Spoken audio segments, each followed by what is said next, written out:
Oh yeah. Oh yeah. Oh yeah. We're live. How are you guys? I hope you're doing great. Look, I can put this in my face now. This is not my special guest. Frega Boom is not the special guest. I've been watching the chat. I've been watching and being entertained. Uh, our special guest hasn't clicked in yet, but gonna go start this off by saying hello to the chat. Hello, Mr. McClure, aka J Money, Michael Green, Sheila Allen. How are you? Andrew Taz, good to see you, sir. Jude, hello, sir. Mad Ruth, hello. Billy Jacobs, what's up, my local homie? Slick Rick is in the house. He was the one who guessed if it was gonna be me. Star Tiger, what's up, man? Wiggle Wiggle, how are you, man? Thanks for having my back today. You're a champ. Uh, let's see who else is in here. Jake CB, how are you? Uh, anyone guessing it's Art to Bear? It's not Art to Bear, though he is a very mysterious and special person. Let's see who else we got. We got Keaton Smith. Thank you for the super sticker, man. It's very cool of you. I like your icon, Big Lion. VIP's in the house. Rancid Potato, how are you? How are you, man? Let's see. Skip Edwards, what's up, man? It is not Todd McFarlane, but we're trying to talk to him about getting his interview redone. But I'm also working on getting it captioned so I can put the whole thing up in its entirety. So my guest just popped in, and I want to say that this guy, if it wasn't for him, I wouldn't be doing what I'm doing today. And I'm not talking about comic books. I'm talking about all the fun directing and storyboarding and all that stuff. If it wasn't for my friend here, I wouldn't be doing it. Let's bring him on in. Mr. Chris Kirkpatrick, how are you, sir? What's up, buddy?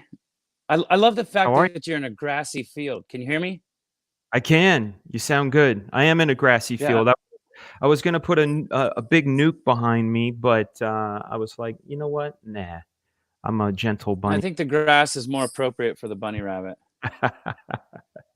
That's right. That's right. How are you, sir? Good, my friend. How are you? How's quarantine treating you? It's been good. It's been Yeah? good. You know, there's been obviously some trials and no haircuts for a while, and haven't shaved the beard. I Looks trimmed good. it, but I Looks haven't good, shaved man. it. Looks It makes really my good. head look big. Does it? Does this make my head look big? Nah, your head makes your head look big. Oh, that's what it is. I'm gonna So- get a tattoo of a smaller head on my head. That'd be crazy. It reminds me of Beavis and Butthead with a tattoo of a butt on his butt. On his butt. So I'm gonna take some memory lane stuff happening. We got some welcomes here. Hail Chris, welcome Chris, and Slick Rick. They were guessing. They were trying to guess because I didn't say you were coming on. I just said I have a mystery guest coming. So Nice. people were like, "Is it Todd McFarlane? Is it Dan himself?" Like really abstract stuff. So I'm gonna do some memory lane stuff, dude. And first I realized I got to tell the story of how we met, right? So this is look at this. you recognize this. This is when I put you and Justin and Wolverine. But the way we met was such a weird thing, right? Like I was taking the wife to work. I heard Rick D's in the morning. I needed to get like webcam software, and I see this cool drawing of a mosquito, and I'm like, that's the coolest. And I click on it, and it takes me to this company called Fu Mosquito, and I'm like, this place is so cool. I want to work for them. So I send the art director a letter, and Dave Daniels. Yeah, amazing artist. You guys want to check him out? I got to find him and pop a link in there. For sure. But Dave told you about me, and you and your group were in town. I think you were performing at the Oscars with Gloria Estefan. Was it something of the heart? I forget. Music of the Heart. Music of the heart. Uh, and you said, "Hey, come on down. I want to meet you." And we met each other, and I felt like you were like my brother or best friend that I hung out with that I never met before.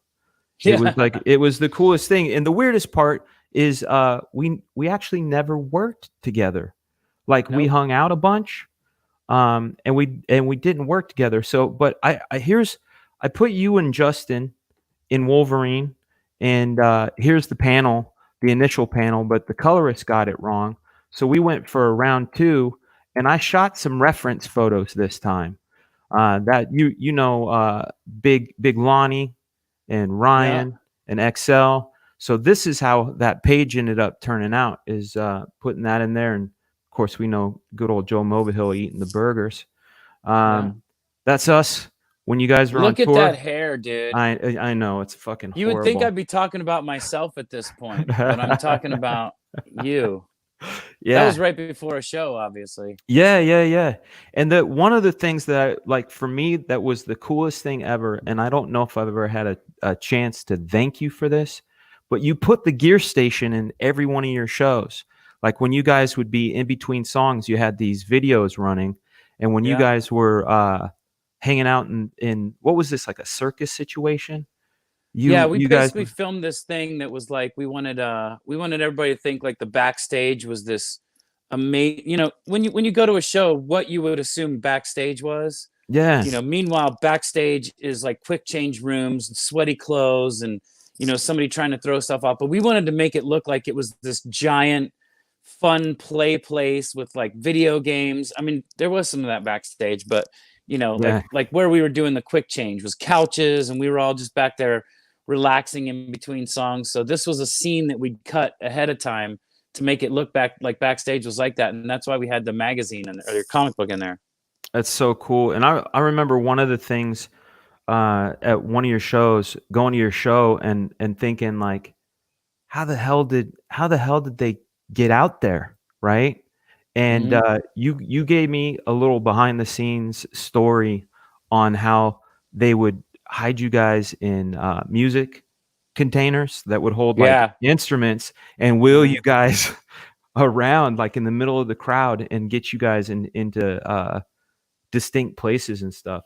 Speaking of So which, did you ever ride with me? no, I wanted to. I know. I thought that would have been cool, but like the shows I think I did a few shows with you guys, like San Diego, Oakland, San Francisco, obviously L.A. Some crazy times. We've had some insane times. Hell yeah. Uh, Kicking field goals at the La Mertage. yeah, L'Armitage field goal, guys, was a game that we It was the dumbest game. it was the best game, though. It was the best game. It was either a Mountain Dew bottle or a water bottle. And I remember behind these giant beds, they had these like sliding, like Japanese style, right? The sliding Yeah. thing. But behind that was the bar. And we would adjust how much that was open. And we would just, a bunch of us would take turns kicking the water bottle through the thing. And do you remember the time where we hit the bar and like all the shelves and glasses shattered? No. Dude, I didn't remember you taking the picture for the comic book. I was looking at that picture. I'm like, oh, that's where he got the picture from. Yeah, yeah, yeah. It was on the Jumbotron. I was like, Yeah, I holy seem fuck. I seem to have forgotten a ton of things in my life. I It think it's better happens, that way. dude. I moved to Nashville, got married, and had a kid, and just kind of shut certain things behind, and I don't remember anything. You know what I'm saying, Tony? No. Oh, Dan, sorry. That's my middle name. I'm like, how did he know? I'm just Literally, kidding. I was like, how did he fucking know? Just Um, kidding. so what I like to do is I'm gonna run you through some questions and then we'll hang out and shoot the breeze. But because I wanna talk to you about the book you just read. Yeah. But I'm gonna run you through these questions first. I gotta bring those things up because I'm a bad host and I don't know that shit by heart, and I should. That's You should why I probably said, just take the sunglasses off and you can read it better. "Oh no, oh no." My nickname is Squintin Tarantino. Is Look, like look, I'm squinting Tarantino now too. I got reading glasses. How are those working out for you? Still can't read, but apparently they're eventually going to kick in. So the first question I ask, and it's this series is with people I consider masters in their field.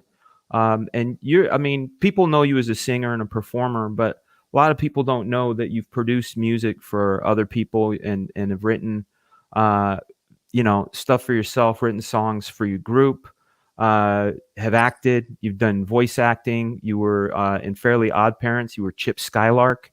And like, to me, that's you're like a Renaissance man. So what I like to do is I like to get into the minds of creative people by running them through this series of questions. The first question I ask is, do you have a routine?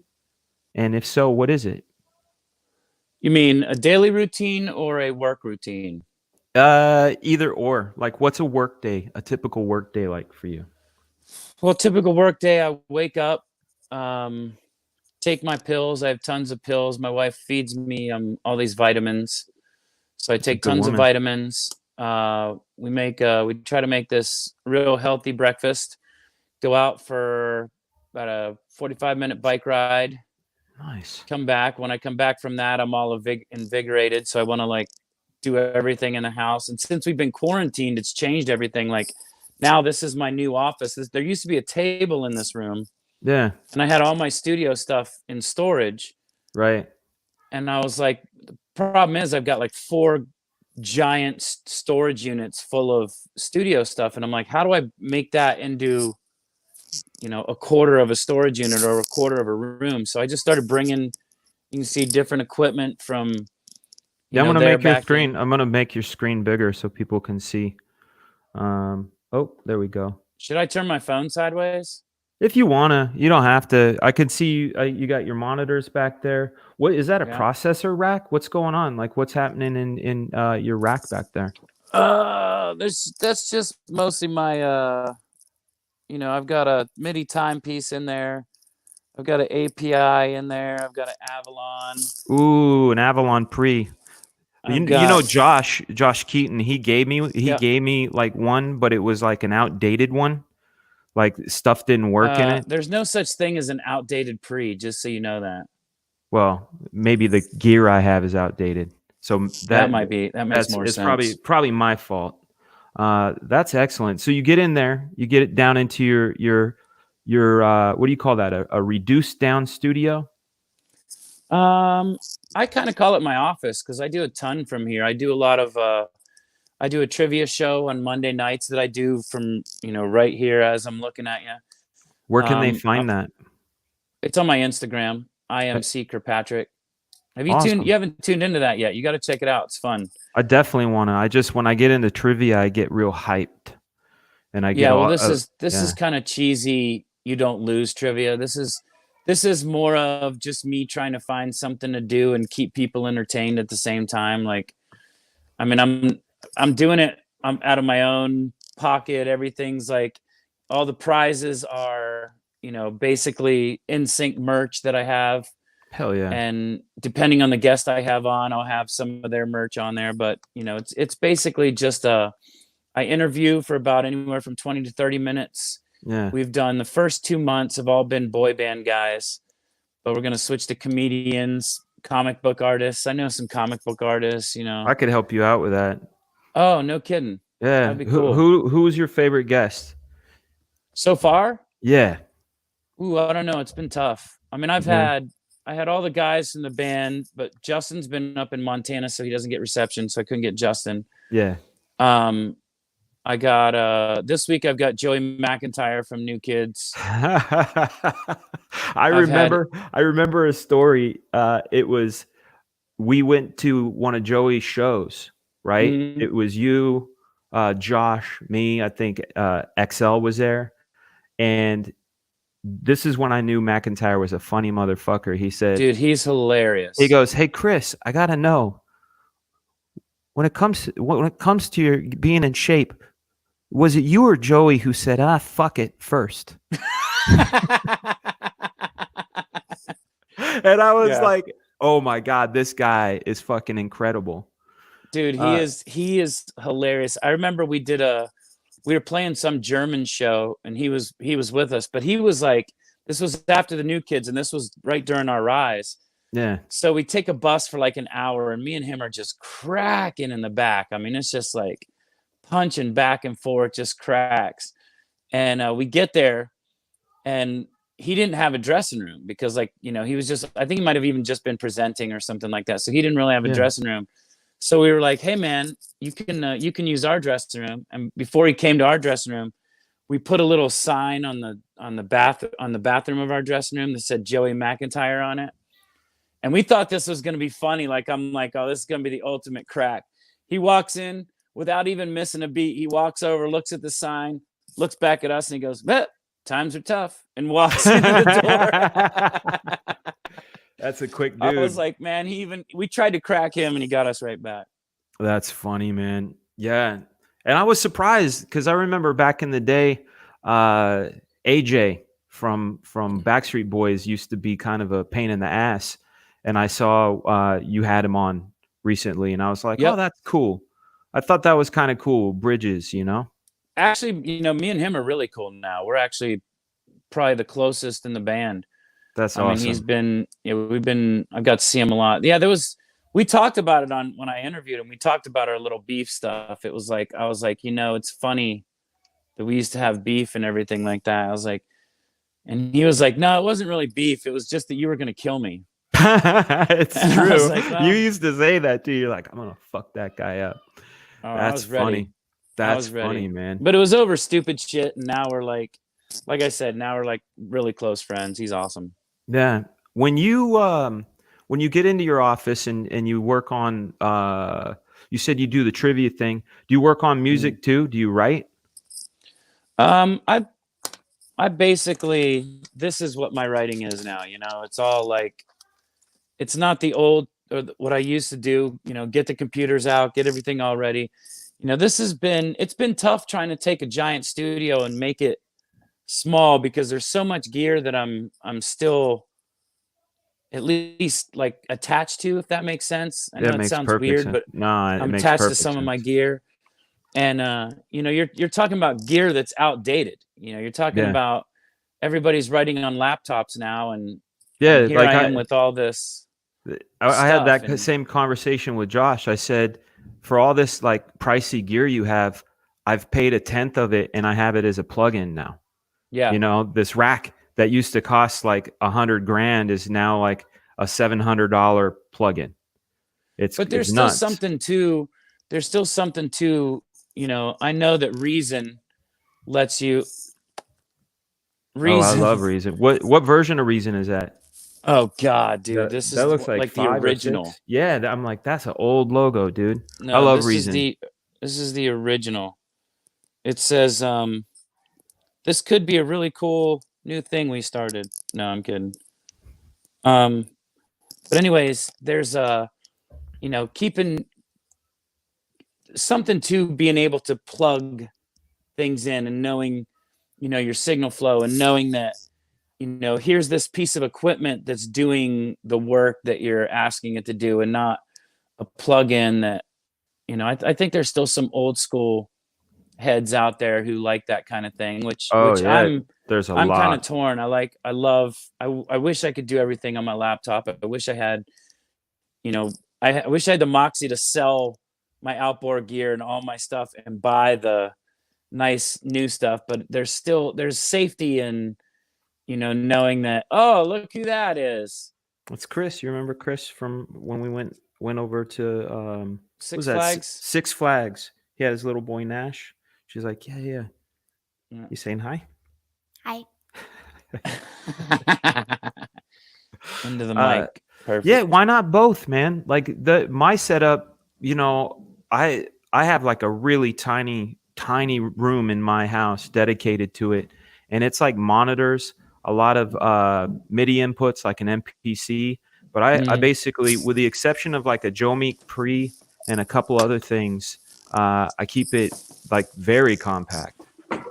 But I mean, you're used to. Hold on a second. That made me weepy, dude. Like I've got the live. This is the one I got. I got this one. Oh, wow. It's got the touch screen and it's all self-contained. You don't need a computer. Look at you all modern. Modern. But dude, yours is better. What was that? A 2000 or a 3000? That's a 2000, baby. Ooh. That's That one's the before OG, the original gear. Yeah, man.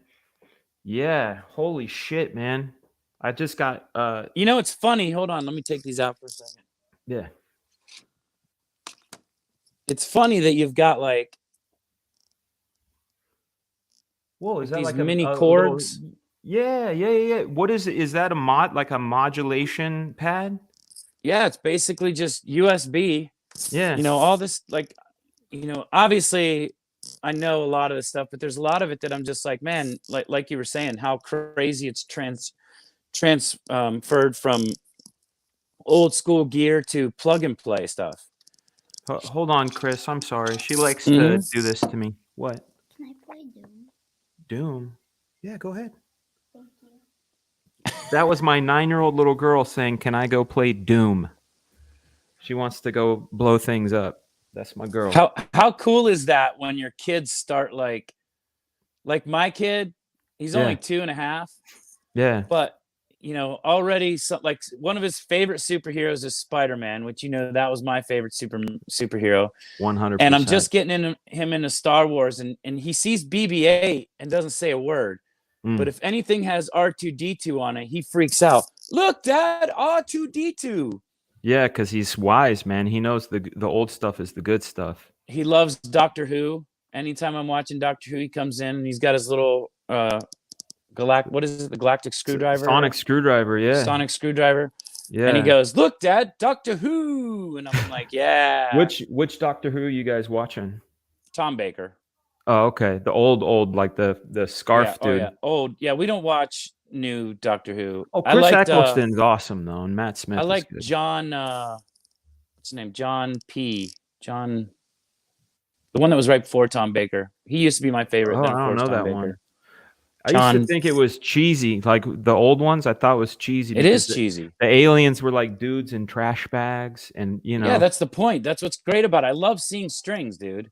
Yeah. I love when I'm watching if I'm watching anything and they point a laser gun and the laser shoots out like an inch above where the gun was. Champion. It's my favorite type of show. Champion. I wanted to thank Keaton Smith for the super sticker. Thank you very much, sir. And we got another super chat from Keaton Smith. $2, £2. There's one of our Fragaboom box dudes coming in from the UK. Thank you so much. R.I.P. Doctor Who. I know what he's saying because like the show isn't good anymore, like you were saying. I don't know if it's not that it's any good. It's got its new fans. You know, there's some good aspects to it. I just, you know, it's my thing is 80s, 70s, anything before Jurassic Park. Yeah. Sci-fi. Yeah. Like, and there's a lot I like after Jurassic Park, but my favorite is the horrible acting, you know, the sex scenes of horrible, you know, alien things with 3 boobs or, you know, whatever. Just like, it's just that old school fun sci-fi. You like old Trek at all? I never really got into my mom was a big Trekkie. Yeah. I think Star Trek was like Def Leppard and Kiss to me. My best friend was into Kiss. I was into Def Leppard, and I couldn't get into Kiss because I was into Def Leppard, and he couldn't get into Def Leppard because he was into Kiss.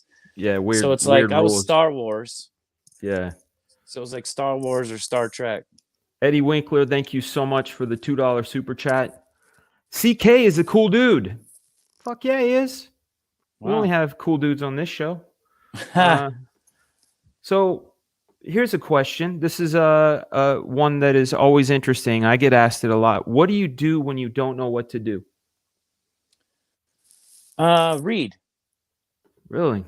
Yeah, I like to read if I don't know what to do because, you know, I've got little random, you know, we were talking about my day-to-day or whatever. There's certain nuances that I have that I feel like no matter what it is, as long as I'm doing it, it gets me into a pattern and it gets me, motivated. Whereas if I don't do it, I'll be lazy or put things off or let resistance take over, My man, things you like just, that. you just brought up the book. We're gonna get into that.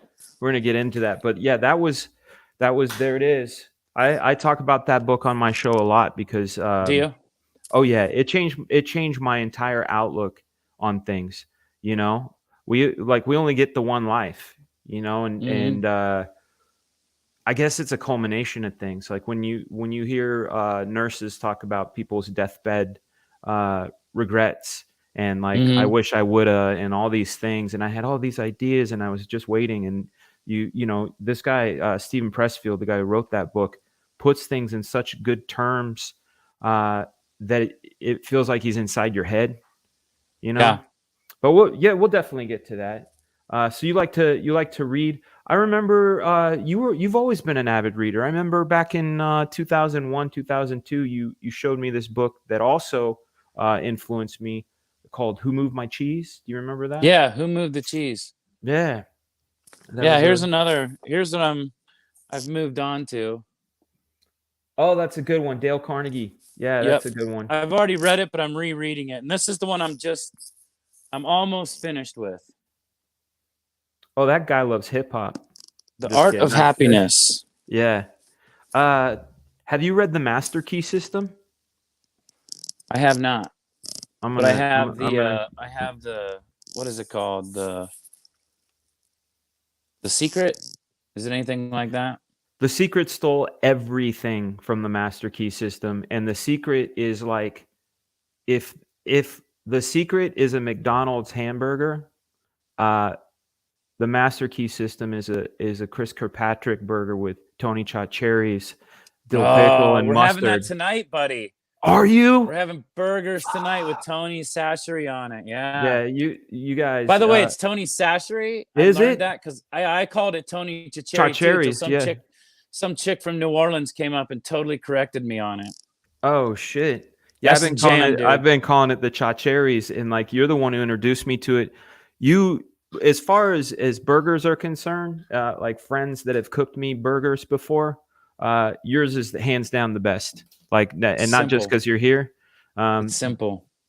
That's what blew me away. You're just like sugar, sugar, sugar. No, no ketchup, no nothing. Try it with a pickle and some mustard. And Yeah. I'm like, what? Okay. Oh yeah. Holy shit. I don't even So like good. cheese on that bitch. No, Just like no. plain. You could eat it plain. You It's so can. good. You could eat it plain. You can, man.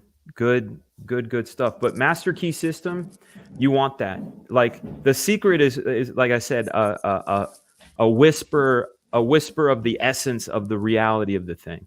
So you definitely want to get. You have an. Do you have a? Oh, there's it. Yeah. Thank you, Mr. Green. They're sharing your Instagram in the chat, so people are Oh, able perfect. Thank to you. go over to it. Thanks, That's guys. awesome.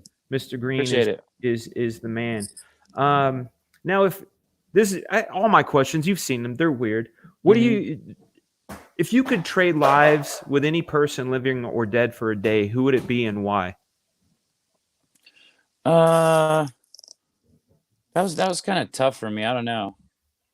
Maybe Yeah, like it depends. Like I mean, I'm really happy with the life that I'm living, yeah, but and I've got to see a lot of stuff, and you know, so it'd be weird to like really want to trade. I mean, I'd probably say like the obvious ones, like either Jesus or Mozart or Paul McCartney or Michael Jordan or whatever. yeah. But it's maybe somebody like Stevie Wonder, because like Oh, right.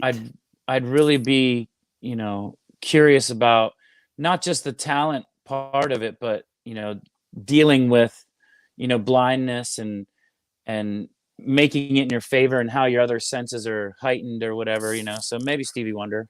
Yeah, I've never felt the gravity of this next question more than asking you, because a lot of the people I've interviewed have been directors and Mhm. artists and stuff. But I'll just ask the question and you'll get why I'm like, well, this is a good one. If you could give your younger self one piece of advice, what would it be? That one was kind of easy. I mean, I think basically just to understand the power you have and understand the influence you have and don't overstep it, because I know there were times where, in our heyday where I was a dick, but I I was don't having remember that. fun. The only Well, I time, mean, do you remember the one time where what was her name? Paris Hilton. You remember Paris Hilton in Vegas when she was being a dick? mm-mm. You don't? That's a story for another time, guys. That's a story for another time. But That's Vegas a was story for never time. exactly. That's a story for never time. My face was, what are you talking about? Paris Hilton, I've heard of her. Yeah, she was so hot once. She was cool. I always Yeah, thought she was cool. No, she was cool, but I watched her savage somebody with a prank, and I was like, whoa, that's hardcore. Like, Oh yeah, and I know what you're I can talking about. speak. I can't speak for you, but I can speak for me. The first time I ever had Kush was the Kush joint that she handed me. So No kidding. yeah, I'd never heard of Kush before. She's like, it's Kush. I'm like, what? What's a Kush? I'm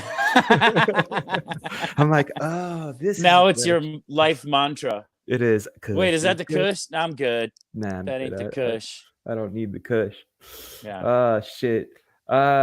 What are you most self-conscious about? I think probably my weight and my abilities. And what do you mean, like your b-ball skills or like your kung No, fu just my skills? abilities, and I think there's a lot of pressure Yeah. in things that I do now. Considering things that I've done, and I always feel that pressure, and I always I don't do a lot of things sometimes because I worry that I won't live up to the expectations, or things like that. It's really kind of weird. Yeah, no, it's not weird. I understand it. Like I think about that stuff a lot. Like I imagine like in music, for example, you hear the sophomore slump, right? Like people spend their lifetime thinking about their first album and it's a massive hit, and then they've got 3 months or 6 months to put together something that's supposed to be better. And I imagine that would be a pressure cooker all by itself.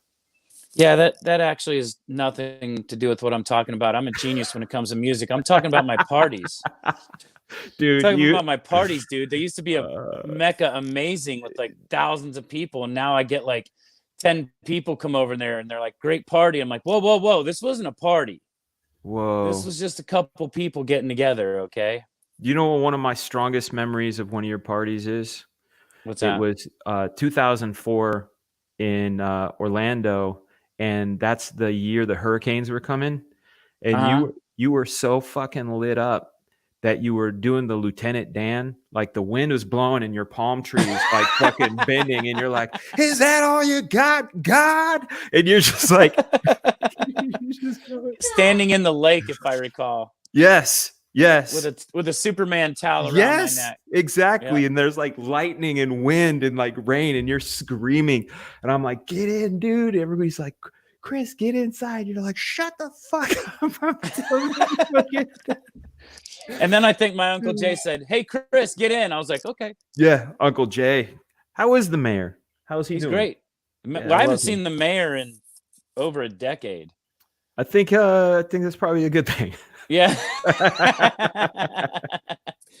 Yeah, that's no doubt. But yeah, he's good. He's about 40 minutes from here. He's North Nashville, so awesome. I can see him a lot when more. all this stuff clears up, I want to get up there.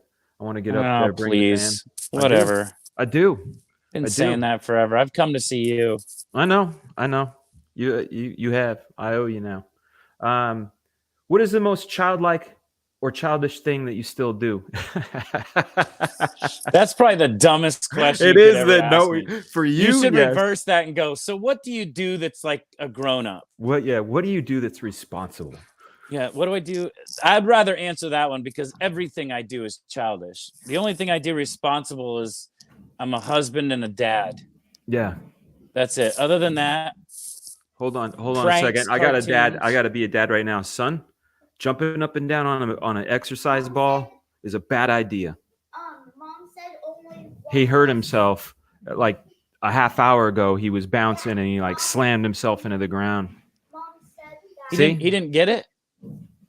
I his let middle my name kid is do. If I Danger. see my kid doing something, actually, it's funny. Just like a couple hours ago, we were up here. We were watching something. And we've got this. It's kind of like a big chest that opens, and the lid like rolls forward.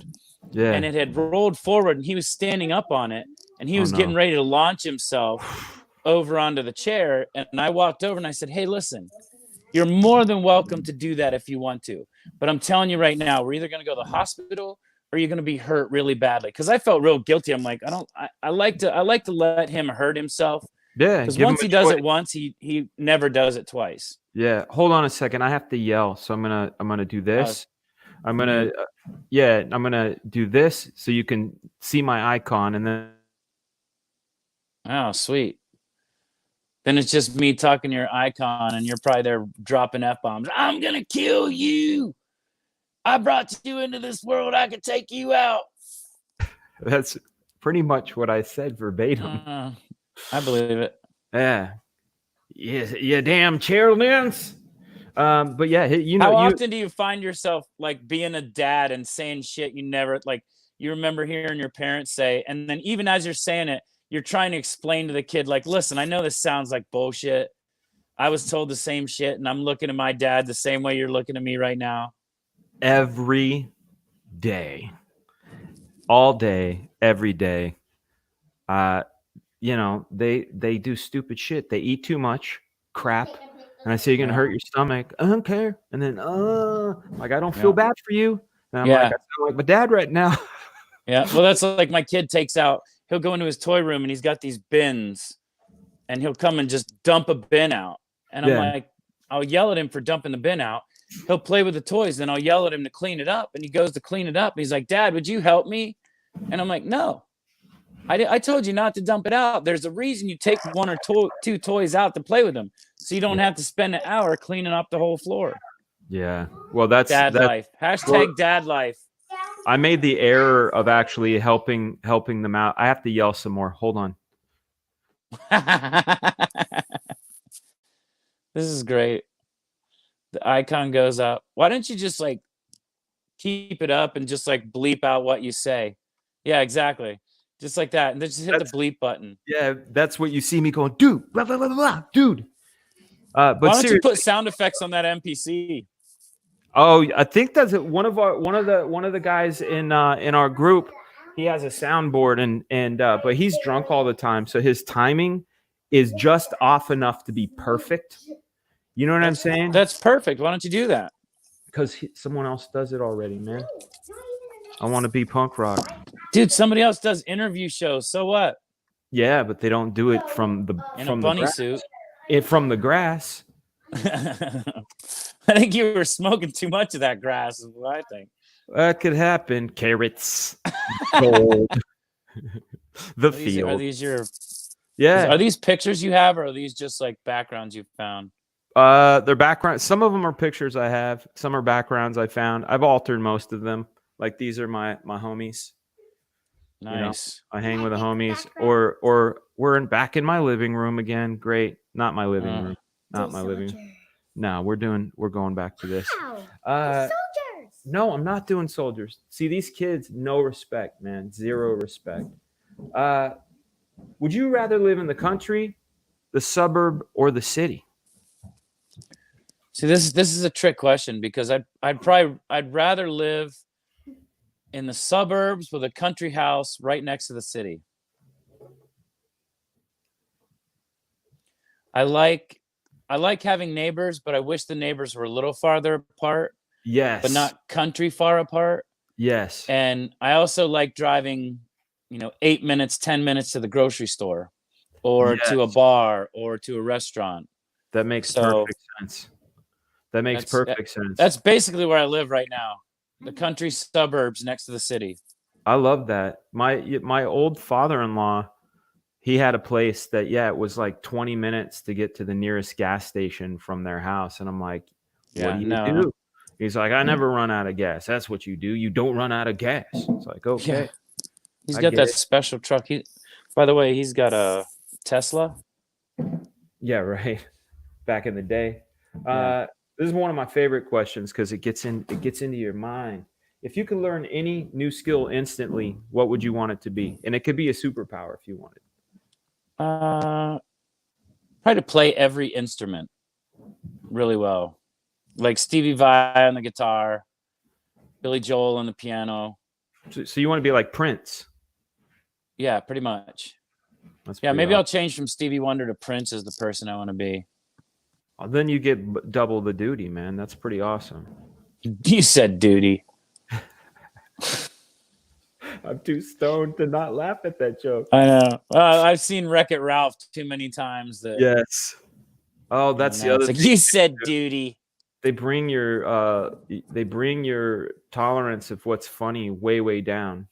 You know, it's like now I think it's been brought up, to be honest. I used to That's- think the stupidest shit was funny. Now I'm actually laughing at educated jokes. I've always told dad jokes. you have, but they've always been well timed. Your timing is great. Yeah, You have good you know, timing, that's the key. and your wit is super sharp too. You're very fast, like It's Birch. the Monty Python. Is it the Yeah, Monty? Birch. Birch. Yeah, That was non sequitur. so people who don't know, that was an argument that Dan and I had. I think we were both really fucked up, and we were fighting over something, and you kept like arguing like this way with me, like we were arguing like this, not like Point this. was here, and I was way over here. Yeah, and Yeah. I was like, that's like me asking you how many animals Noah brought on the ark, and you saying the ark was made out of birch, dude. Right. I was like, Oh, what the hell? Who cares what the ark was made out of? I'm talking about That's the not what I'm animals. talking about. And I'm like, Now, it's your turn. Kick another field goal. oh shit. Oh, and the Olympics. The only person I've ever seen go toe to toe with you is my little brother. The old yeah. the Olympics. Now, if money wasn't a factor, how would you live your life? I think the only thing I do different is probably travel more with the family, Yeah. first class.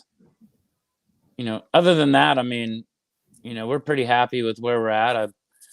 I love, you know, spending time with the fam. I love the friends that I have. I love the friends that I had and keep in contact with. And, Yeah. you know, so I think, you know, probably just do more traveling, first class. First class. So I can that's the thing, man. Every time that like I've been to Europe a couple times, and every time I'm like, well, I was coming from the West Coast. I'm like, 14 hours in a plane. Yeah. You know, I wish I could just sleep. And then Yeah. first class, they're like, would you like some cookies and champagne and some caviar? Oh, Would you like to take 45 minutes and go up to the bowling alley, or would you rather stay? Right. Which was really weird to me that some of those planes had bowling alleys. I mean, it was just Very strange. Very strange. Those keys were never unlocked to the pink bunnies, man. yeah. Well, I used to radio the pilot as soon as I throw the ball. Hey, quick left! My ball's going in the gutter. How do we get started talking? So ridiculous. Bowling alleys on planes. Oh They had man. Now, what element best represents you from Earth, Wind, Fire, Water? Or is it a What common? element? Yeah. Oh, come on, man. I know who We've you I known know. each other I way know. too long. I know. But they don't know. I know what it is. If you don't know what I'm gonna say, I know what it is. Be like water, my friend. be like water, my friend. Yeah. No, I know. You and I share love of Bruce Lee, love of Spider-Man, love a lot of really great bands. You're a big Jordan guy too, right? I am not a sports guy. I'm a big fan of excellence, and I think he represents excellence at the highest level. So heck yeah. Did you watch the Last not yet. Dance? Not yet. I have 4 kids, man. I don't get to watch anything. Dude, you have to watch The Last Dance. When you watch want The Last Dance, like I remember living through a lot of that, and there's so much there that you don't know what was really happening. That's nuts. I read his It's biography. amazing. I read his biography and felt that it was pretty insightful. This you talk about like this book and stuff like that. His life is like this book, dude. I need it. Is it something I can play in the background, or is it something I have to have my eyes on? Yeah, I think you could play it in the background. Cool. So it's sort of more informative because the stuff that's hard for me to watch is like things where I have to like, really pay attention. But if it's, like I can listen to travel shows and I can listen to like other shows in the background. And they feel like podcasts. You know what I was watching when I was finishing your book last night? What's that? Heavy metal. Hell yeah, dude. Do you love it? I mean, I've always loved it, but it was cool because I could just listen to it and I knew what was going on. And I like to do that too. I can't just sit in silence. No. Like, even if I'm reading or something, like it's weird. If I'm on a plane or if I'm traveling and I want to read, as soon as I start reading, I have to turn my the music that I'm listening to off, but I'll switch it to like classical or something where it's more, or jazz where it's more background. Yeah. And I understand that it's still, amazing rather than trying to sing along or trying to vibe with the song or something. Yeah. So I feel like, knowing you've always had a sense of energy, but also like very active. Like you're like a multitasker. And one of the things that I see in my own children, like Harrison, he'll be watching a YouTube video on his phone, playing Nintendo Switch, and watching something on the TV all at the same time. And I'm like, how the fuck are you doing that? I can do two. I can't do three. It's But crazy. It's one of those things that like it's almost like a disease or a sickness, because I can't enjoy things as much. I get too, like, I have to have stimulus all the time, and that's not really a good thing. And that's not, it's I don't like commercials. I don't like pauses. I don't like, it's got to be bang bang bang bang bang bang bang bang bang, just like I see everything. There's times where, even in the middle of talking, carrying on a conversation with somebody, I'm talking with somebody going, yeah, that's really cool what we're talking about. And in my head, I'm going, oh yeah, there's a book right there. I like that picture over there. I wonder if I did this today. And I can't believe that this guy is standing over here. What's this guy eating? squirrel. Just that's what goes through your head, that it's just, you try to grab all those thoughts as they're swirling and hold on to one. But if you've just got one, Yeah. it really fucks with you. Like, it really kind of does a number on me. That is the root of why I smoke weed. Is it literally, sense. it brings it down to a workable level. Yeah. Workable focus. Yeah. When I'm not, I'm like, which one do I gravitate towards, Yeah. What initially sparked your interest in doing what you do? And music? Music, performing, dancing, writing? I've always been, I've always, like everyone, loved music. And, I performed from a really young age, and liked writing music at a really young age. I liked, some bands that were not cool to like, but were different to like. And, I think I always got music, and especially when it comes to popular music, I got popular music as well, where I loved bands that everybody loves. Yeah. But, I think, I don't know, I just always, I kept falling back to it, if that makes sense. Like, even when I moved away and went to college, it was like, I went to college for theater, which I hate. But I thought it was theater that I like to do. And first semester I was there, I found music, and got into the choir, started performing at coffee shops, playing guitar. And it just always was around, and it was what I did. Like your book said, I was a professional in music. Like, I could have nothing in the world, make no money off of it, and that's what I would want to do if I had, everything. It's music is what I'd love. So, was there an incident or a performance of any sort where you're like, no, I don't just enjoy this, I need to do this? Not really. I mean, Huh? like I said, I was performing at such a young age. I did maybe when I was in 6th grade in Pennsylvania, I did the lead role in Oliver Twist. Mm.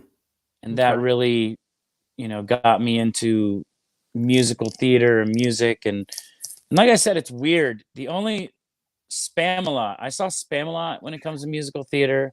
Yeah. I like the Blue Man Group, which isn't really musical theater, but it's It is though, because they're creating rhythms and beats and things, so it's music. yeah, and maybe like the Cirques, if you call that musical theater. But I'm not like, can't go watch Rent, can't go watch. I mean, I did because Joey was in it, so I had to go watch it. And then I told him I had to leave at halftime, and he goes, "You don't call it halftime." And I'm like, "Well, whatever." But yeah. So shit. I've always, there's been maybe that performance, and when I was in that, then I realized that I was a little different in music, and I enjoyed it. Yeah.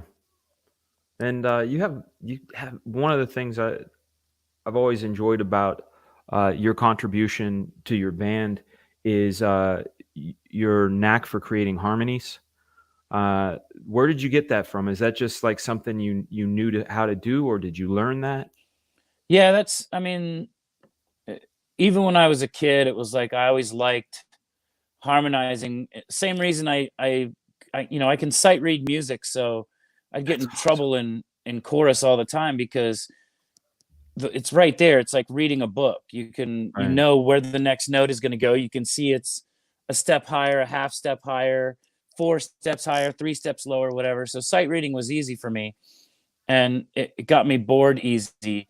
And I think that was with everything else in music. Like I would get bored so easily. So I started learning the harmonies of it, and like the doodling. harmonies were more interesting because they were, you could change them up, and you could find you're not walking like, to me, if a song is a path, you have a path, but you've got all these side paths that you can take. Yeah. And I like taking the side paths and seeing how they match up, and there's dissonance, octaves, things like that really make a song bigger, and you don't realize it makes a song bigger. And that really came to fruition. I think another big key was when I started listening to bands like the Beach Boys, Simon and Garfunkel. The Indigo Girls were a huge influence on me. Things like that I would listen to, and just the way they would do their harmonies, even the old school doo-wop, or for a while I got into like Ladysmith Black Mambazo.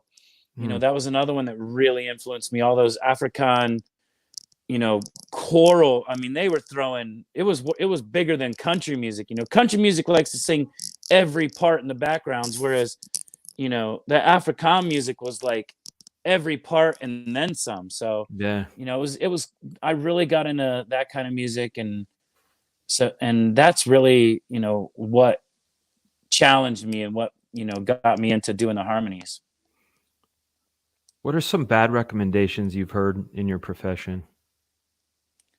Some bad recommendations. Yeah. I would say I think it's more of something on the lines of, if people think that they want to get in the music business, or they want to do this, or even like what you do, or what artists do, what certain people do to be famous. Right. That just makes the hair on the back of my neck stand up, because if somebody says they want to do this to be famous, it's bad idea. Well, it's not that it's a bad idea. It's a bad way of coming at it. It's like, I want to do it because I love doing it. It's such a blessing, and it's easy to be a Monday morning quarterback and talk, yeah, but fame is great too, whatever. Yeah. But there was no point in me. The only thing I remember saying when we first started was, the reason I wanted to be famous was because if I'm famous, I can help a lot more people by doing less or more. Yeah. Like if when I was as a busboy at the Outback, if I wanted to help somebody, I'd have to work extra hard to make extra money to do this for them or whatever. Whereas if you're famous and somebody looks up to you and somebody does something, man, you lift your finger and you can make that person's day. So if you really work to that, you can make, tons of people happy. And that was kind of like my mantra. Well, you certainly helped me out. I mean, you showed me some pretty amazing experiences. One of my favorite memories. It's such a surreal one. I remember it like crystal clear, because when it happened, I said, in my mind, I said, "You're never gonna forget this." Right? We were in Vegas. We were at the Maloof Brothers Palms Hotel. They had comped you the Real World Suite. This was 2003, like early 2003. Uh-huh. It was the weekend of the Italian Job premiere, Oh. and I'm working on Superman because I'm making sure I keep my deadline. Because whenever you come to town, I never knew. I'm like, I got work, but I'm bringing it with me. So Oh man, I'm you drove all the way in with your deadline. That was funny. yeah, I do remember that. yeah. So I'm sitting there drawing. Over yonder is Dennis, Mr. Belding from Saved by the Bell, at the pool table spanking a half naked lady with a cue stick. And I remember like looking up from it, and you hand me some finery. I take a hit and I go, I'm in the Real World Suite with my buddy who's in one of the biggest groups in the world, watching Mr. Belding spank a naked girl while I draw Superman. This is the weirdest thing ever. Your mental Yeah, take mental pictures. Yeah, Yeah. it was literally like I could draw it verbatim, because it was one of those like crazy memories. But yeah, dude, you've done good on that kind of level. I've seen you do all kinds of other good. You have foundations that you help out with and things like that. I think it's why you have always been and remain a good motherfucker, man. Now, Don't spread that word around. People might like me. oh shit. Now, how has a failure or apparent failure set you up for later successes? I thrive on failure. I love failure. I love failure. And it's weird that like that like when even that stupid saying that Yoda said, Yeah, no you try, know, only do. yeah, there's no do or do not. There's no try. Yeah, That to me was like, as dumb as it sounds, quoting Empire. I think it was in Empire. You know, it's just that you know I do it. Like it's. I had a buddy of mine one time. I hadn't seen him in years. It was right before we moved to Nashville. So this is about maybe four years ago. And he came over, and I hadn't seen him since '92, maybe. Like he hadn't seen him in the band when I was in the band or anything. And wow. him and I always did music together. And he told my wife something that really stuck with me and kind of changed me back again. But it was like, he goes, the craziest thing about Chris was, he goes, he had no fear. And I thought to Yeah, myself, I'm like, what are you talking about? Like, A, I'm afraid of everything. And B, I think I've always been afraid of everything. right. And he's like, what are you talking about, dude? He goes, you just do it. Like, you don't care. If people like it, you don't care how it's going to come off, anything. He goes, you came up to me one time in like 1990 and said, hey man, I'm learning to play guitar. And he's like, oh, that's cool. He goes, you came up to me 4 days later and said, hey man, I'm playing a show downtown at the Yab Yam with my guitar. Right. And I'm like, that kind of inspired me again, knowing that that's in me somewhere, to find again and be that guy that's fearless, because especially with a kid now, it changes things and it's tough. But, I try to find that inner fearlessness that I have, and do things, according to that, and just, it's not care. Yeah, It's not worry about the consequences, the bad consequences, right. not, because that's Well, you kind of don't tough. Like, I consider don't, them. You don't consider them, and you don't let it paralyze you, because a right. lot of times people don't take the leap. It's like they're what do they say? You can't score unless you play the game. No, Or you can't score unless you shoot. there you go. There you go. 100% of the shot you never take. You miss 100% of the shots you never take. That's right. So if it's a law of averages, you want to Yeah. take those shots. Yeah. What is one of the best or most worthwhile investments you've ever made, whether it was time, money, energy? Besides for friends and family, Yeah. probably Michael Markarian. Oh, I haven't heard that name in a long time. Yeah, Michael, my financial guy. He's definitely, when it comes to that type of thing, he's the best thing I could have ever had. I trust him completely. And in our business, it's tough to find a money person that you can trust. Yeah. But, you know, I trust him with everything. And, you know, he's helped me out with more than just, you know, keeping my money where it needs to be. He's helped me out with, you know, life and with, you know, not letting me buy strip clubs in Miami when I was, you know, wanting to or whatever. You know, he's kept me on the That's straight path. insane. That's Although insane. that Are we they still, money losers? I think I still would have made a lot of money on it, but Yeah. that's another one of those Paris Hilton stories we shouldn't talk about now. We'll talk about it another time. Yeah. That's funny. That's some craziness is what that is. Yeah, having a good financial guy is essential. I was lucky enough to find one in the past, I don't know, 8 years. It was our mutual friend Josh Keaton introduced me, and this guy's basically changed my life. So yeah, that is a great answer, dude. What is a book or books that you've given the most as a gift, and why? I don't give books as gifts because I don't want anybody to think I'm a nerd. So Nerd. if you give a book as a gift, unless it's although I bought this myself. Yeah. Do I have any books that I give as gifts?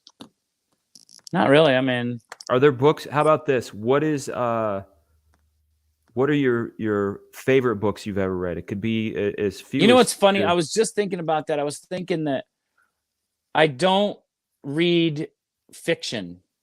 Neither do I.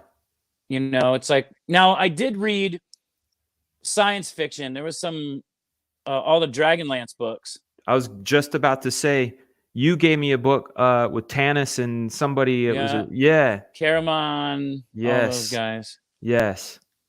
But I have a problem when I read fiction that my mind wanders and then I have to reread the page and reread the page. But when it's nonfiction, it's very conversational and I follow it. Very strange. Yeah, well, it just, I mean, to me, that's reading. If I'd want to read fiction, I would watch a movie or Read a comic book. or read a comic book or find another way to entertain myself, you know, other than picking up a book and, you know, reading about certain things. But the Dragonlance ones got me, and I got to actually meet Tracy Hickman.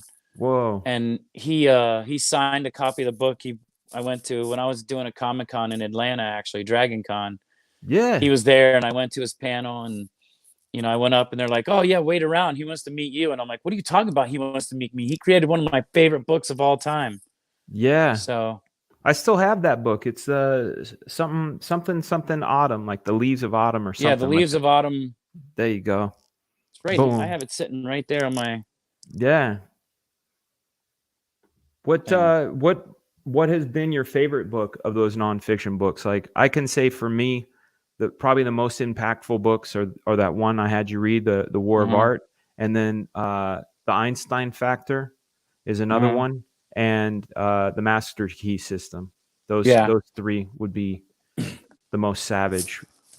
This book, believe it or not, the book you made me read, or not made me read. Yeah. The book you had me read. Yeah. Kind of made me want to read this one again. Yeah. Because this one had a lot of impact on my day-to-day. I liked the book you had me read. I thought it was kind of redundant. I thought there was a lot of redundancy in it. You know, I think the redundancies exist because creative people come in many forms, and sometimes someone will say, go open the door, and they're all, huh? And then you go, the door, it's closed. It shouldn't be. They go, what? And you go, you know, wouldn't it be nice if the door was open? Oh, what? Yeah. And then they go do it. You know, it's like sometimes people have to say things three times. That's funny because one of the key things in this book, in the very beginning, is read every chapter twice. Right. You know, and I'm like you. Like even if I'm reading nonfiction, if there's too many things going on, I can fall away from. Wait, how did I get halfway over to this page? I totally was just listening or watching what was on TV and letting my eyes scroll the words, and You know, it's Yeah. tough. I like to eat, inhale the books. It's Yeah. nice if you can ingest them, because I'm hoping that someday I can have that pill that will get every part of my mind and everything that I've ever read or remember in my mind, even though you lose some of that, Yeah. is still there, and I can Well, bring it Einstein back. Factor will help you. That's the other book I'm going to let you get in on, is the Einstein Factor. Einstein Factor. Yeah, by Dr. Win Wenger. It's a really good book. It will actually open up your pathways to create. My chat is like, "Why are you talking science?" No, it'll open up pathways with your axons and dendrites, which are the connectors between your neurons, which help you retain more information, which is really cool. It kind of sounds like nerd on the way you're talking right now. It is. I am a nerd. Who are your top 5 influences in your life? Top 5 influences. Yeah. My mom, my grandpa, Paul McCartney, Prince was a big influence. I heard a rumor. It was a reliable source that when you learn how to play the guitar, you learn how to play it like Paul McCartney the opposite way, because that's the way he played it, even though you're right-handed. Is that true? Yeah. I learned how to play it left-handed, and I restrung a right-handed guitar left-handed, because I think it was just all the years of growing up imitating Paul McCartney Yeah. that it was natural for me to play a guitar like this. So the first time I ever picked up a guitar, I picked it up backwards and tried strumming it, and I played shitty left hand, but I played shitty right hand, so I should go back to left hand guitar because they both sound shitty. Well, practice, my friend. As you Practice, and make a left. That's true. That's absolutely right. When things aren't going right, make a left. Yeah. Yeah. What would you like your legacy to be? Probably that I was a good dad. It's awesome. And that my kid, my kid, no matter what his problems are in life, one of them is not his father. And when I die, that he cries like crazy, going that was my guy. That's who I learned everything, and that's why I'm the person that I am.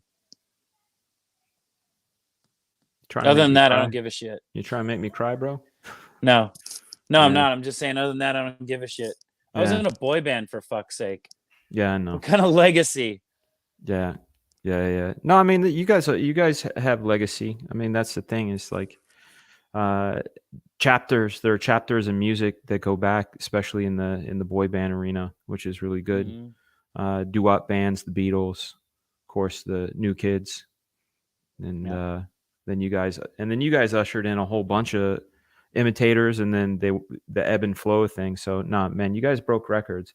Weirdest thing, I remember one time you guys had done a McDonald's commercial, and didn't they pay you with like a lifetime McDonald's card? Like, you guys can have as much McDonald's, you just have to come in with the card. I don't think so. I'd probably still have that. I think it's funny how a lot of those lifetime things dry up when you're not selling records. I had a lifetime phone. I had a few things that were lifetime, and as soon as you stop selling records, they're like, "Yeah, we didn't mean exactly lifetime. We meant the lifetime of your record." Career." Yeah, right. That's crazy, bastards. Yeah, I remember our mutual friend Pantera Sarah, and she said she went to McDonald's with Lance one time, and he's like, "Yeah, I'd like this, that, and some fries," and he shows like the card, and they're like, "What's this?"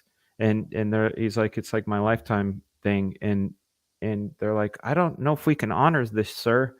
And Sarah goes, "Look at your fucking fries. His face are on your fries." And the guy looked at the fries, and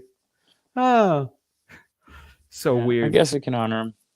Yeah, weird ass story, man. Weird story. So, what was your favorite thing? So, first, I'm going to tell the chat a little bit about the book.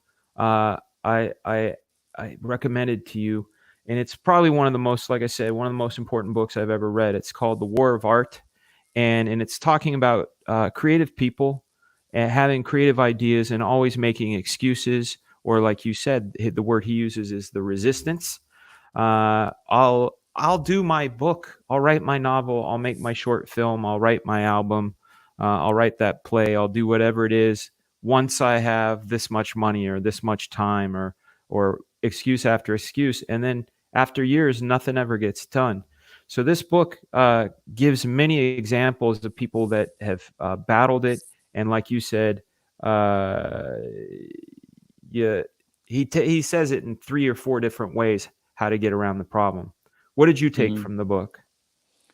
Yeah, basically that. I mean, basically you have to fight that resistance, and resistance. I thought it was really cool the way it made resistance almost into a character that you kind of, he's finding loopholes in everything you do, and it's making excuses.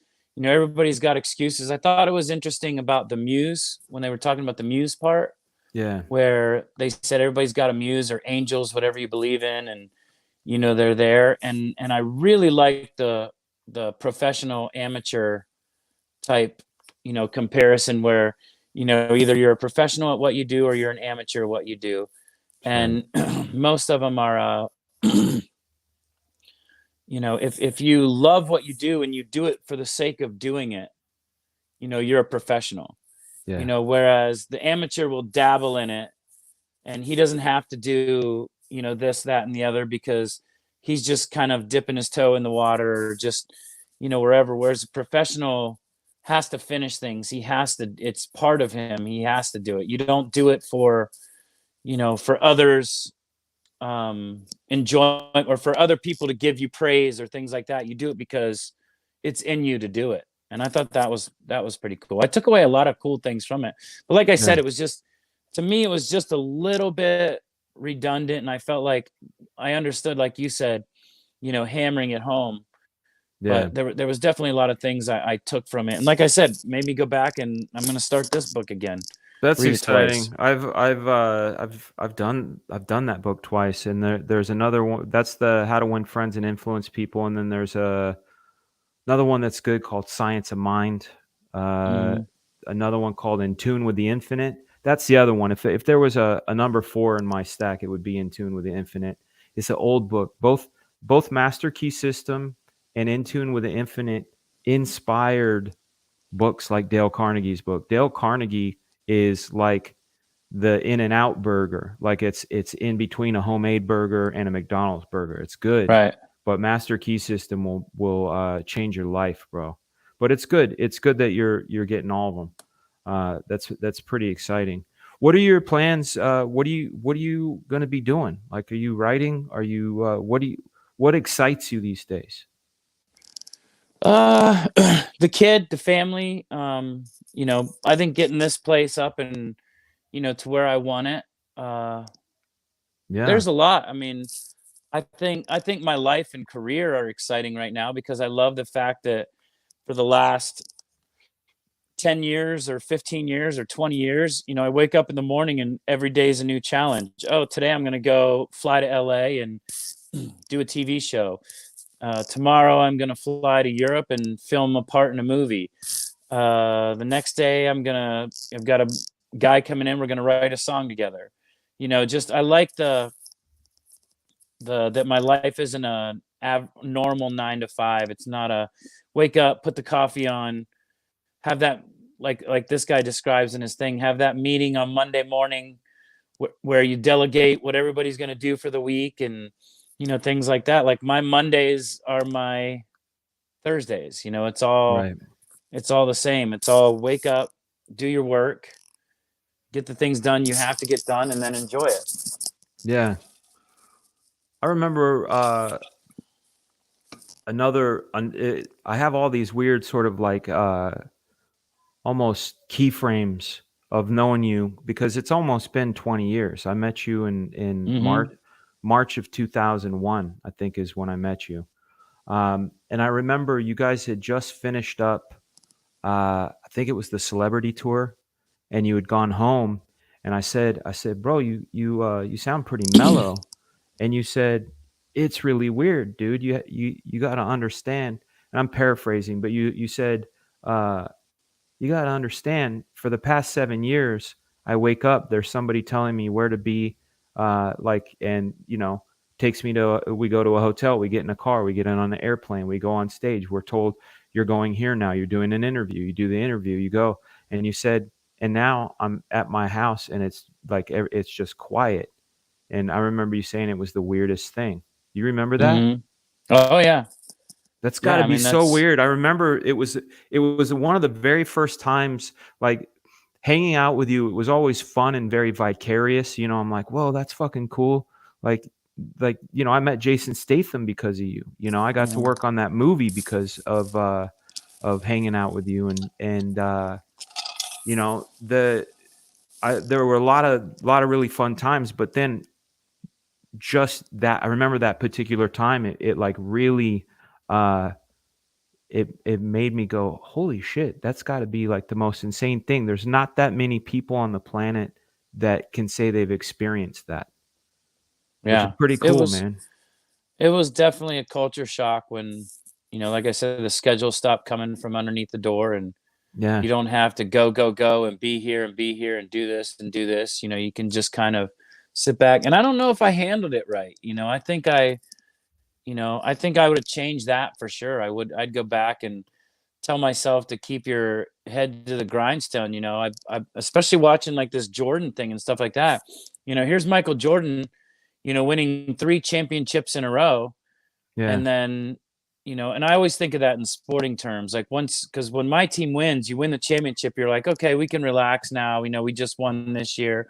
We've won recently. Whereas, Michael Jordan was like, no, I want to win them all. I want right. to keep winning them. And it's like, I wish that mentality would have kicked in a little more than it did, because I was more like, man, I've been told what to do, or I've had to do these things. I've had a, schedule for the last 10, 15 years. I'm like, I want to relax. I want to go out and party. I want to, reap the benefits of what I've done. I want to, Yeah. and I think I might have done that too much.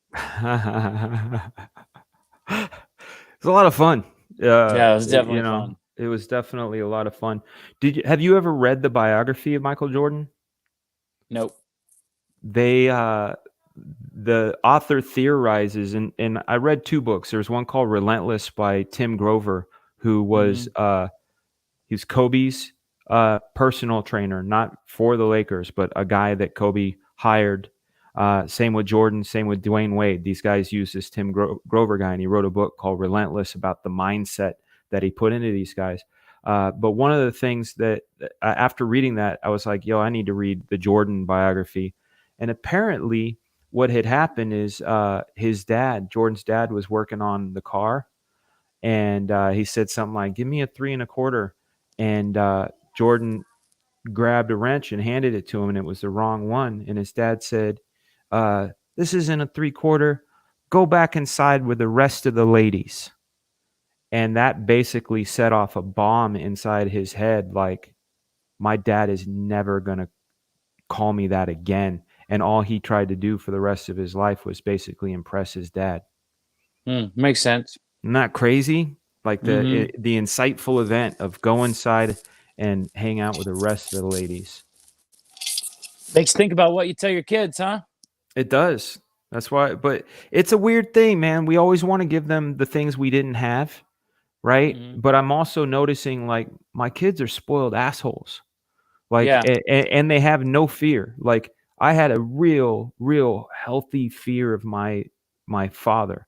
Not in a bad way, not in an abusive way, but he was my dad. And if he said do Hmm. something, you do it. And if he said don't do it, you didn't do it, and you respected Hmm. it. My kids, man, they're like, you got to say it the 10th time. And it's always an escalation. It's nice. It's nicer. It's stern. It's stern and calm. It's stern and a little bit mean. And then it's fucking yelling. And they Hmm. they don't do shit until you yell. It's insane. Yeah. Totally insane. That was the pause that you said you hated. I was trying to see if we can do one. That was good. That was Yeah. No, excellent. I was actually looking at your cartoon thing that you've got up behind it. It's really cool. Oh, you want to see that? Yeah. That's Rascal. Let me see if I can pull it over and away. Not that makes me big and you small. That makes Mm. that. I don't know how to That's his do that. point. If I put that other screen in here, Yeah, I'll well- send it to you. That's from my book. I don't even know if I showed you my book, man. No. Well, And show me your book. I'll read your book. Is it a picture it's a book? it's definitely a picture book. My favorite kind of book. Yeah, it's I know you liked the Gearstation when I did it. You know, This is I still have all your. I've got like 3 giant posters in glass. hell yeah. Gearstation posters. They're stuck with like 3 times platinum in Germany awards, and like I don't have a lot of hanging space in this house, so Do you prefer Nashville over Orlando? 1,000 times. Yeah. 1,000 times. This is home. This is so much like where I'm from in Pennsylvania, and the culture here I love. I miss my friends and family, Yeah. and I miss my. There you go. Oh, there it was. For a Yeah. second. So, oh shit, we crossed over. We were at 113,000 earlier today. So what we're doing is we're a movement called Comicsgate, and what we do is we create comic books, and we're a bunch of customers and creators that have a mutual love for fun comics that are kind of agendaless, and we don't put them out through the normal mainstream. We put them out through crowdfunding. And this is my first crowdfund. It's called Black Flag Pineapple Perception. We've got 5 more days in the campaign, but thank you guys for getting me up to 114,000. That's kind of nuts. That's awesome. Yeah, it's great, and it's something I would love to talk to you about because you have. I remember you and I used to talk superhero ideas and fun stuff. I think it would be fun to put something together and get some out here. But we still have that one idea we were kicking around for the longest time that I think still's which one? pretty big. We'll talk about it. All right. Here's the team right here. You haven't seen that. That's the team, and then the piece that you were looking at was this one. This is the one that's back behind us. Yeah. Yeah, a lot of fun. Badass. But this book, I've been wanting to write or draw this story now for about 25 years. And again, thanks. I don't say it enough, man, but I've said it in interviews, but maybe I've told you, like, you know, when I've been drunk, like, man, I fucking love you, man. But like meeting you, your kindness has led me to some interesting places, meeting some interesting people, and along the way, I've got to meet guys like Jason Statham and his manager, and they wanted to make me a storyboard artist on the Transporter, which ended up making me turn into a storyboard artist. And meeting guys like Josh Keaton, which, you know, he introduced me to Pharrell, and it like goes down the line. But you're like the seed of it all. So I want to say thank you in front of man. all 162 of our esteemed guests. I want to open up the chat for questions. Do you have any questions for me, Chris? I mean, you know me, but do you have any? Yeah. Yeah. Not really. Nothing we haven't talked about, like in person or. That's right. That's right. You chat. Do you guys have any questions? Let me know. In fact, what I do, and this is a whole thing where I invite the chat in, and they can talk. And if they act like assholes, and here's the thing, no one's ever has, which has been incredible. I have the best audience on YouTube. They're always kind and polite. I'm going to pop the link into the chat if you guys want to step in, say hi to Chris and me, and ask us some questions. Feel free. What up, number one Marvel fan? I see Jude's in the house. Slipstick, Justin McClure, J Money, a lot of regulars, man. We call them the dudes because the show is called Couchdoodles. So they're the dudes. We have some lady dudes. It's not dudes that look like ladies. It's just doodlers. Wiggle's in the house. Wiggle is he's a pink monkey. How are you, Wiggle?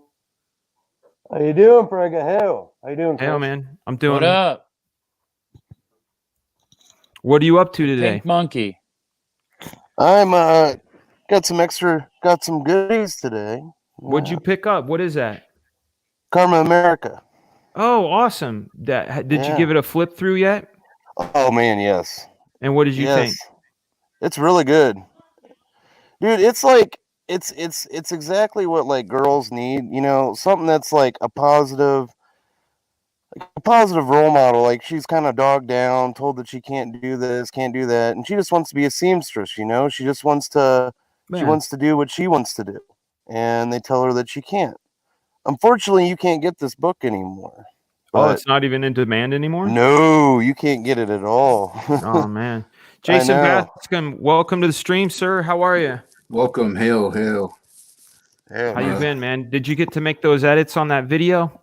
I changed the images. The song's the same because my friend did it, and Good song. I don't want him to, you know, I like it. It was good, and Yeah. but I did mainly change it to action sequences and more face, like focusing on faces and stuff like that. So thanks for the advice, man. I No appreciate problem. that. Chris, Jason is making his debut, making a comic book as well, putting it on the Indiegogo campaign. Oh, Yeah. awesome. Yeah, it's coming out Friday. I'm going to launch. I think a So, lot of awesome. people people are doing more than just comics, man. There are people like I'm going to do a mixtape. I think I'm going to do a mixtape on Indiegogo. you should really do that. And just see what happens. You know, put it out really should. in vinyl, cassette, CD. No 8 tracks. That'd be fun though. That would be cool. That would be fun. yeah, that'd be pretty dope. That would be cool. I saw there's also an art section one there, and I'd like to get an art book out because you've seen some of my original artwork on Instagram. I have. Yeah, Wonderful stuff. Oh, thanks, man. But I would really like to get them all, you know, in a book and Yeah. put that out there. I think that'd be pretty cool. Yeah. So, Do any of you guys have any questions for Chris? not. I mean, I'm more of a metal fan. Yeah. You know, no disrespect. I mean, it's You to weren't me. in NSYNC?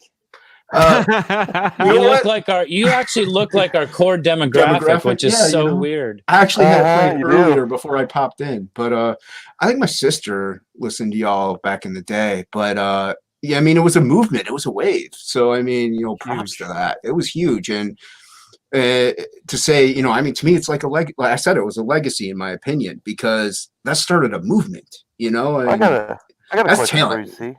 Hit it, Wiggle. I do. I got a question for you. What's your favorite genre to create? What's your favorite genre of music to create? Yeah, that's easy. That's pop. I mean, it Okay. doesn't, because pop encompasses everything. I mean, you know, the Sex Pistols were pop. You know, even though they're punk, whatever, but they're still pop. Right. The Clash was pop. Mm-hmm. So I'd have to say pop because I like everything from, you know, Beethoven, Mozart to, you know, Florida Georgia Line, whatever. You know, I listen to everything, but I like the poppy side of everything. So Oh yeah. Yeah, I like Uh, those that make us cool. move. In the chat, we were talking. Another guy and I were talking about Mike Patton, and he actually put out called Peeping Tom. I love Mike Patton. Oh, Patton's I love Mike Yeah. Patton. yeah, he's brilliant. Yeah. Peeping Tom was like his experiment of a pop band, and it's just Yeah. brilliant. It's great stuff. I'm glad you mentioned that because I loved the Mr. Bungle stuff that they Oh, did. Mr. Bungle. Dude, that was- Bungle's amazing. Yeah, Bungle but was the the best. fact that I mean, I love Faith No More. That's where I was introduced to his music. But holy shit, Yeah, How dude, do the you fact that spell it? the fact that you guys know that is just awesome. I Well, mean, he- that's what- Well, even was it- even if you think about it, with Faith No More, you saw in the videos that they did, you saw that this dude, there was something with this dude. You know, it was like you know, Talking Heads or things like that, to where you Yeah. see in the videos and you know that these guys are just special and there's something different that it's cool music, you know. And Mr. Bungle was like, you know, I think it was. I mean, I love Faith No More because it was pop, but right. it was almost like Well, a step up. It was almost Bungle like is a different. Jellyfish. Yeah, it's just a different animal. Well, their you know? cover, Yeah. their cover of the Commodore is easy. Yeah, Faith No More did a great version on that. Yeah. I thought it was Mr. Bungle who did it. No, that was Faith. That was Faith No Oh, More. okay, Yeah. okay. But Wasn't it's, it, yeah. didn't he get rated in like the top, like as far as vocalists? He and is vocal number range? one. He is now He is number one. one of vocal range of Holy singers. shit. Yeah. What is it? What's his rank? Really? I honestly don't even know. I never looked it up, but I just know for it that he is. Yeah. Incredible. How you doing today, Sketch? Sketch. I'm doing good. I'm doing good. I was thinking more about the voice acting and all the acting and how people go from like comic books to storyboarding to working on and all that stuff. How you guys just mix it all up over there in Cali and all that. I think it's all very interesting. So do you, I was wondering maybe you got something coming up. What's your latest work on that side, or just basically I'm over here and you just wondering, curious. Talking to me? He's talking to you, man. He's asking Oh. about how you changed up from music to doing voice From acting. music to the voice. That was easy. That was an easy little. That was because of the band. We were doing Nickelodeon shows and things like that, and I've always been a diehard cartoon fan. And when they Alright. approached me and said they were starting this new cartoon called Fairly Odd Parents, and asked if I'd be a voice on it. I love I that was show. Yeah, I didn't even know that. yeah. That's These cool. were the days though too that Cartoon Network was still cool, and it was like Johnny Bravo, the Powerpuff Girls, Yep. And then they do like the old school cartoons. So, when Nickelodeon came to me, all I'd talk about was Cartoon Network, and then when Boomerang came out, I loved Boomerang, and they're like, "Yeah, we want you to do this voice," and I did the voice. I didn't think it was going to go very far, and then the voice took off, and there's kids, like 17, 18 years old now that grew up on Fairly Odd Parents that don't even know I was in a band. They were like, "Dude, you're Chip Skylark. That's so cool." Yeah, I'm kind of the opposite. I didn't know you were in Fairly Odd Parents. So Yeah. Yeah, I didn't know that. So, Yeah, well, your yeah. voice is so unique, even your speaking voice, and when you bring that level of energy, you sound like a cartoon, which I is sound like a amazing. girl.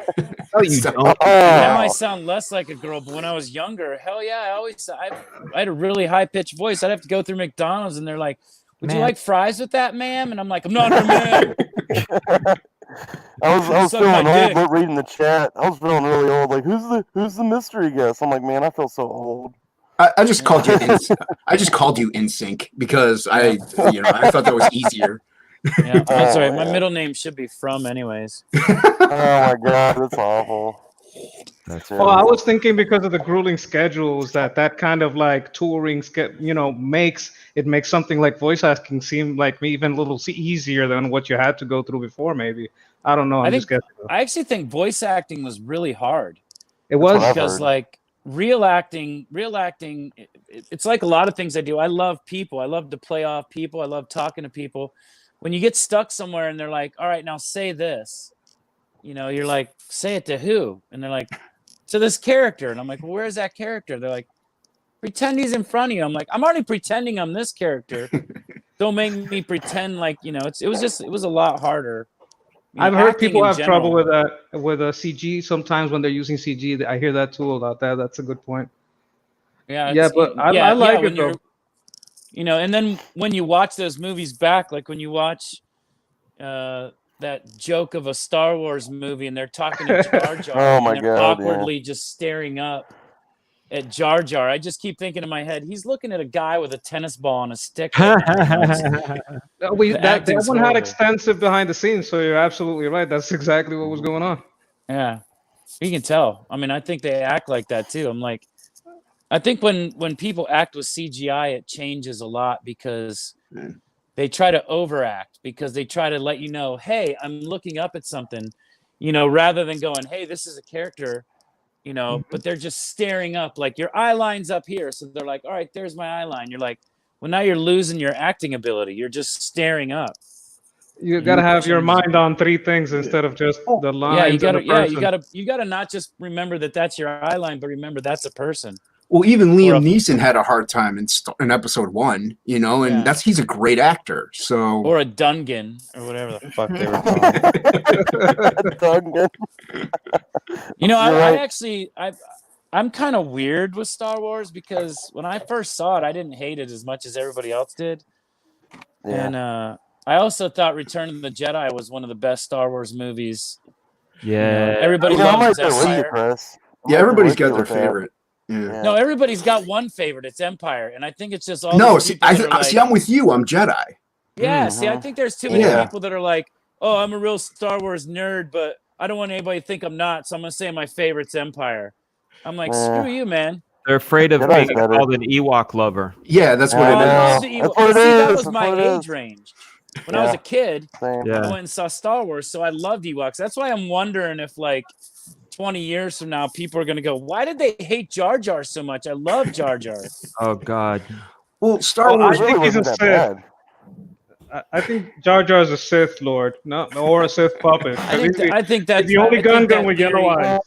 that theory is so far off the beaten path that I don't Yeah, But know it's if a it's fun one. It's fun it is though. a fun one, but I mean that would be one of those things that they'll come back in, like maybe do a prequel and go, yeah, look, this is what we did. We set it up like that. You thought it was just some stupid character. Well, guess what? He was a Sith.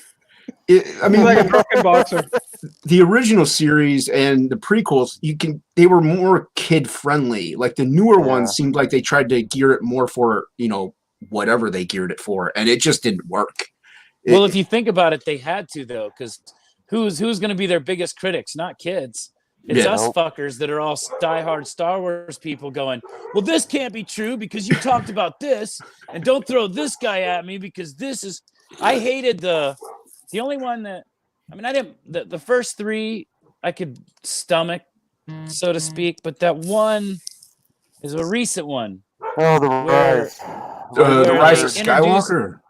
Rise No, the they Turd. introduced, like, it was like the first one that came out after the original three. Force Awakens. Force Awakens, Oh, garbage. yeah. Oh, That's the absolutely. one that where made they me throw lost up in me my too. mouth. That's the one Yeah. where they lost me too, man. Yeah. I was like, man, this was so much better when I watched it the first time, and it was called A New Hope. Yeah, it was Right, it that's was a a good point. rehash. Yeah. It was bad. I mean, it was so ridiculous. I was like, wait, they hid plans in a robot and put it on a desert island to be found by somebody who doesn't know they're a Jedi yet to have to destroy this place by flying through a canyon, and somebody has to go shut off. I was like, this is so ridiculous. It's insulting, really. Well, Well, definitely don't it's a watch the latest false- one.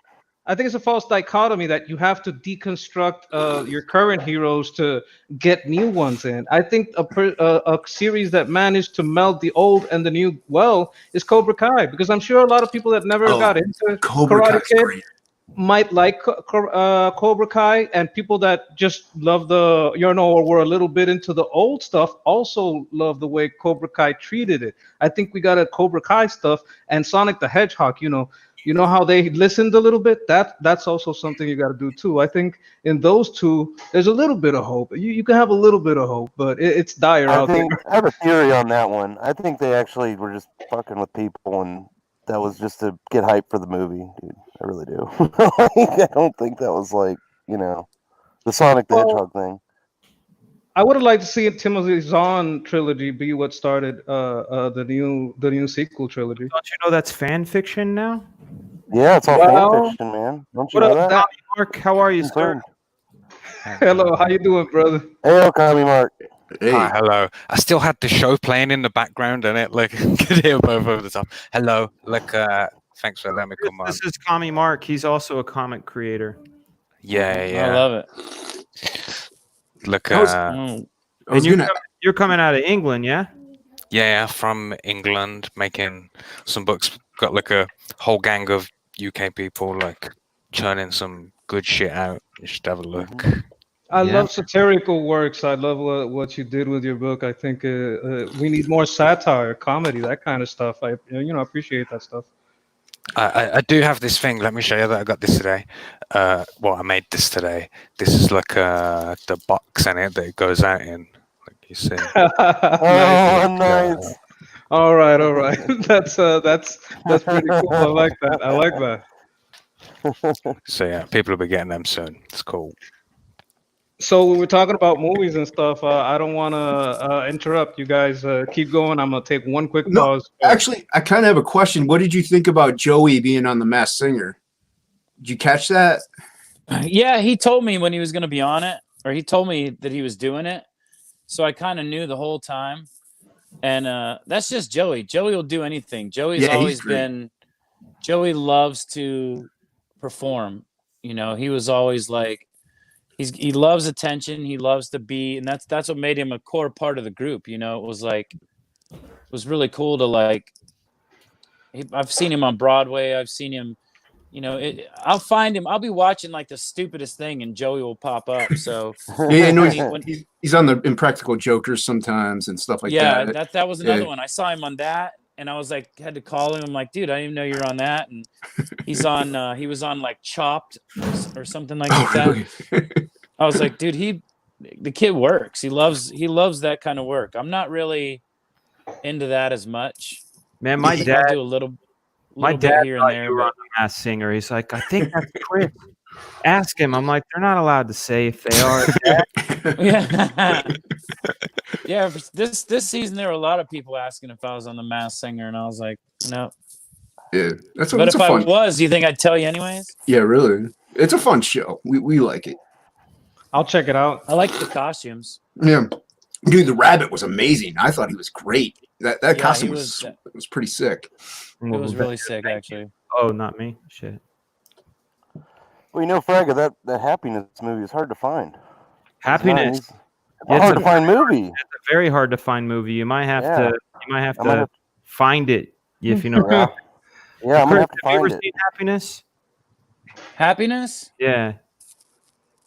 John Lovitz. He's in it. Yeah. Uh, You can find no. the trailer easy enough, but I don't want to see it because I saw the That kind trailer of and I want sounds to see it. familiar. One of the hardest movies I've ever watched. Who's John Lovitz from the Lovitz? Critic cartoon? John Lovitz or John Levitz? Yeah, sure. That's the ticket. Oh, John Lovitz. Love it. Okay. Love it at Levitz. Mhm. Yeah, I just did what's that show that David Spade show. I did Mhm. David Spade show like Oh, about yeah. six months ago or something, and Gives a John show. Lovitz was there. Yeah, How's it's he like He's a cool guy. I don't even watch TV, so I don't know anything about anything. Yeah, he's fucking I'm sorry. hilarious. That's cool. He has a show. I didn't know that. That's cool. is it like after hours or late night or Is some those- kind of. oh, it's It's, like a it's something late like night that. show? It's on after the Daily Show on a certain day. Yeah, it's something like Oh, that. Yeah. okay. I don't know. He I'll- did say one thing that was really cool though. He was talking about Joe Dirt. Hearsay. It's hearsay. He was talking with John Lovitz, and he goes, "Yeah, actually, I think you've met Kirkpatrick before. He's the one that used to have the braids, and that's how I got my hair from Joe Dirt." Oh no. I was like, "I don't have a mullet, bro." It's still That's cool though. It's like having Eminem saying he's going to kick your ass in your song. It's still something cool. I remember exactly where we were when we heard that. Or at least the first time I heard it, we were on Melrose. And I'm like, did you fucking hear that? Yeah. crazy. I was in a bus after a show coming up from Miami, Yeah. and I was getting phone calls. Dude, you got to listen to the new Eminem song. He calls you out. And I'm like, dude, he calls us out all the time. And sync rhymes with everything. They're like, no, you motherfucker. I'm sure that got you hyped. That's awesome though. Yeah, but I didn't know what the hell to do. I thought I had beef then all of a sudden. I'm like, what do I have beef? Hey, hold on. One of my No. admins is saying something. No, Slick Rick, my channel is set not for kids. If any of you guys who are non-mods want to put some swear words up so Slick Rick can see them, they're saying they're not seeing any swear words in the chat. Well, I live at home with my mother, and she's not all for that. So, hey, Ryan, come here. This is storyboardist of the Legacies. He does the storyboards in the bunny suit. I see This all is, the swear words. Number one. Hey. Hey, let me put the headphones on him. All right. Where are you? You got any questions for him? Hi, Hold on. Hey, how are you? I'm good. Excellent. Who's your favorite? Probably Danielle Rose Russell. You mean Hope? Yeah. Yeah, she's beautiful, right? She's much older than me.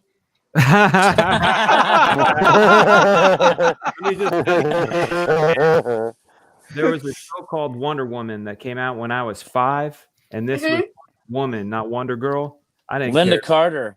That's right. I didn't care if she was too much older than I was. I said that is one beautiful lady.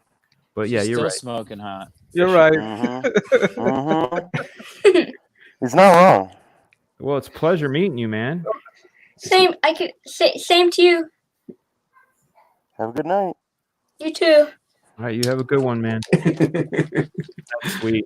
Thanks a lot, man. It's a smart kid, though, you know. A very Yeah. smart good. He's a good kid. Slick Rick, are you seeing these strings of profanity? Here's one for you. Your boy can't read this stuff from there. Oh, he's gone. Don't worry about Good. it. Fuck you, Slick Rick, you pussy bitch.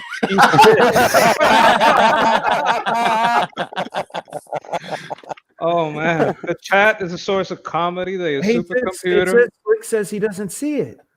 Nope. That's weird. Oh, That's funny. really weird. Well, it may be his settings. Maybe I don't know. Maybe it's your settings, Yeah. Slick.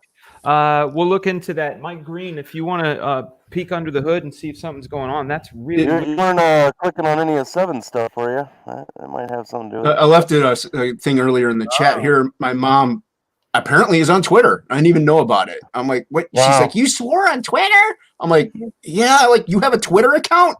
What do you have a Twitter account for? You're 65. You don't need a Hey, Twitter account. better than a Tinder account. Oh god. Hey, Oh, you know, everybody's got to get theirs. You know what I mean? Hey, I just matched with my mom on Tinder. I'm gonna look. Which way did you swipe?